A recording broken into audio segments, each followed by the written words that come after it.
I've been dash delivering for a few months now, and I enjoy the freedom of not having a boss order me around.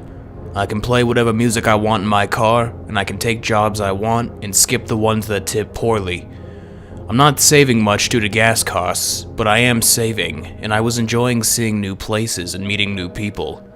That all changed after I received a notification for a $150 paying delivery.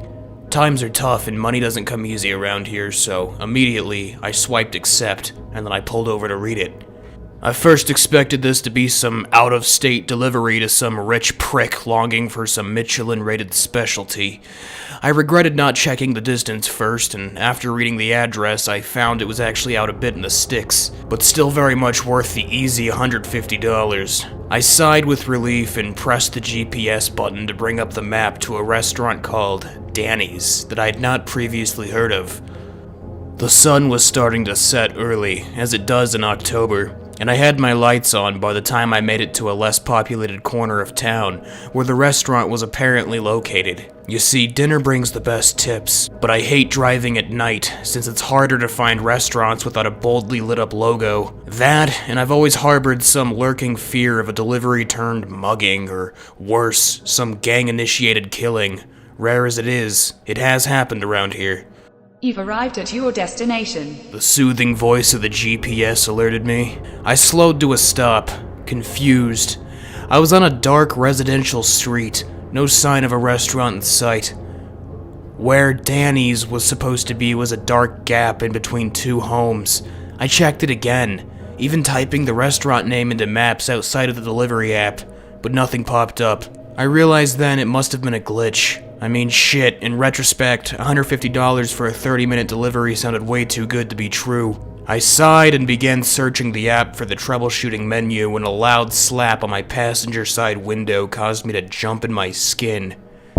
A man stood outside my car, his hand pressed against the pane. I rolled down the window only a crack, just enough to hear him. Yo, you the delivery driver? He asked, and my mouth went dry. I didn't want to say yes because the vision of a pistol pulled and a muzzle flash kept playing in my mind, but he seemed harmless enough. Older, too, mid-50s, receding hairline, thin frame, not really quite the gang initiation type. I was fairly certain everyone knew that delivery drivers nowadays don't carry cash for this very reason. Yeah, I'm looking for Danny's restaurant. Is it near here? The man just looked at me with a hollow stare before raising his other hand. The fear of an impending bullet to the brain immediately dissipated when I saw a large plastic bag. I sighed out in minor relief and lowered the window, accepting the delivery. It was large, much larger than I was used to delivering. I'd typically receive a styrofoam container or two, maybe a drink, but this was a plastic bag. I had to use both of my hands to accept that it was so heavy, and I placed it in the passenger seat, staring at it for a moment before looking up again. Hey, thanks. My words tapered off as I realized the man was already a few yards back. I watched him disappear into the shadow-filled gap between houses. I have no idea where he was going or where he had come from. Dark curiosity led me back to the app to see what I was even delivering. My confusion only heightened when I read the order. Danny's, it simply said, where cheeseburger, fries, and the like would typically be listed for me to check off upon pickup. Despite the questions that kept tugging at my resolve, $150 for this stupid fucking delivery was definitely the overpowering factor. I swiped the slide after pickup bottom bar to continue the delivery. The GPS once again popped up, and I stared at the large green areas encompassing the pinpoint. My insides squirmed a bit at the revelation. The delivery address seemed to be dead in the middle of the woods. I shifted my car into drive and followed the directions onto the highway. By this time, the sun had fully set, but the tunes from the radio had kept me in good spirits. Few people were on the road, so I was making pretty good time, and could call it an early night after this gig. Plus, the money was good, I wouldn't need to do anything else for the night. The miles counted down, from 15 to 10 to 5. The off-ramp came into view, and the large pine trees on either side of the highway continued to darken the path as I merged onto smaller roads. With every mile further into the wilderness, my uneasiness grew. More than a few times, my eyes darted over to the suspicious double-bagged delivery on my seat. My heart raced as my mind played tricks on me in the shrouding darkness of the tall trees on either side. I did a double take when I thought I saw the bag rustle. Something within appeared to have moved, but I brushed it off. I thought it was the wind as my windows were half cracked. The last turn on the GPS signaled for me to take a left. It was a turn off the paved asphalt road and onto a dirt road that cut into the woods. I slowed to a stop and double-checked the app, praying this was some sort of mistake. On occasion, the wrong address on my deliveries was listed. No luck, though. My destination was half a mile into this dense wall of pine trees.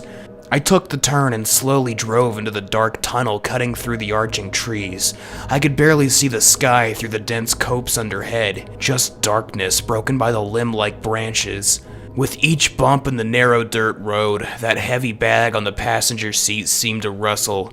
I fixed my eyes on the road, deciding not to look at it after I began to hear a really faint noise emitting from the stapled inner bag. A noise that sounded like a faint wheezing. By the time I arrived at the destination, my knuckles were white from gripping the wheel so hard.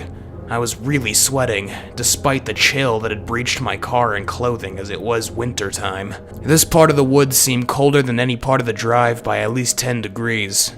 I shifted into park and looked at the app screen, the only source of light aside from my headlights, which faded only a few meters out. The address was supposedly on the left, and the instructions read, "Leave at door." There was no house in sight. It had to be a glitch of sorts. Above all else, I definitely didn't want to leave the safety of my vehicle. Fuck that. This entire delivery had been all wrong. Something dreadful about it made me crave a shower. It made me want to run screaming from the situation I'd unknowingly gotten myself into. I saw the bag shift in my peripheral vision, and I let out a yelp. "Fuck me," I said.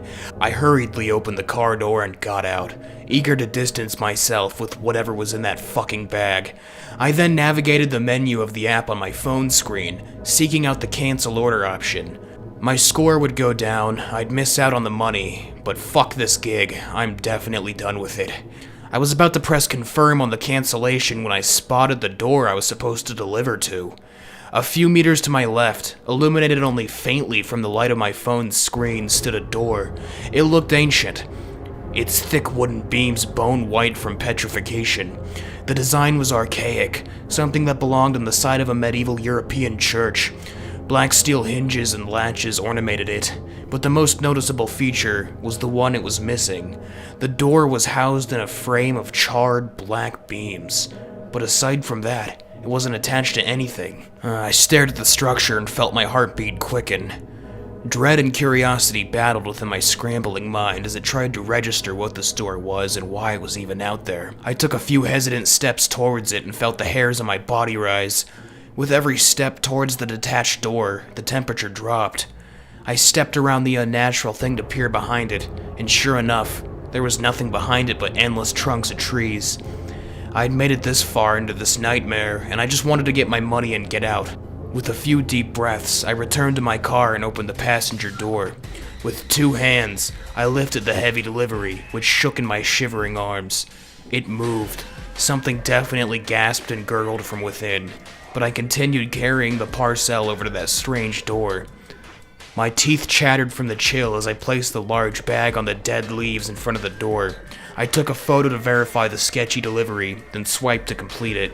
And with that, I rushed back to my car and got inside as quickly as possible. I then heard the faint cries of an infant. I couldn't believe my eyes. I saw the bag shift and shake, poked outward from the outside. I shifted into reverse and began to backtrack down the pitch-black road into the heart of the woods. But not before I saw that door creak open in my rearview mirror. And what I saw, I'll never forget. I saw a rotted black arm with long fingers that looked like they belonged to a corpse. It reached out eagerly. I watched it yank the screeching delivery bag into the impossible space behind the door, before I then saw everything shrouded in the darkness as I drove away.